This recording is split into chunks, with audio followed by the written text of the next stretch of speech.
ఇప్పుడు కేవలం 7,999K up to 10 kgs వరకు బరువు తగ్గి అధిక బరువు నుంచి వచ్చే ప్రధాన సమస్యలను దూరం చేసుకోండి. యంగ్ హీరోస్ లో ఎక్కువ మంది ఫ్లాపుల్లోనే ఉన్నారు.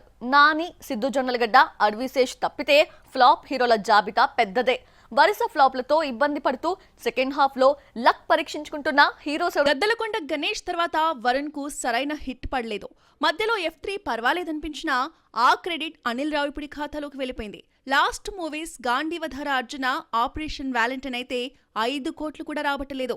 వరుణ్ తేజ్ ముందున్న ఏకైక ఆప్షన్ మట్కా.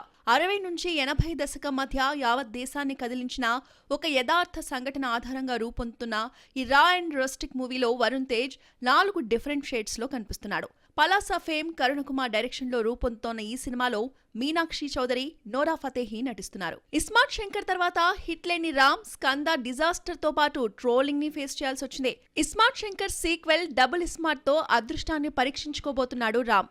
ఫ్లాపుల్లో ఉన్న Ram, Puri Jagannadh double smart success తీసుకొస్తుందన్న ఆశతో ఉన్నాడు. చాలా మంది యంగ్ హీరోలకి సక్సెస్ కావాలి. కార్తికేయ 2తో పాన్ ఇండియా హీరో అనిపించుకున్న నిఖిల్ ఆ తర్వాత 18 పేజెస్, స్పై అంటూ 2 డిజాస్టర్లు పడ్డాయి. ఈసారి గెటపే కాదు, హిస్టారికల్ కథలోకి వెళ్లిపోయి స్వయంభులో నటిస్తూ పూర్తిగా మేకోవర్ అయ్యాడు.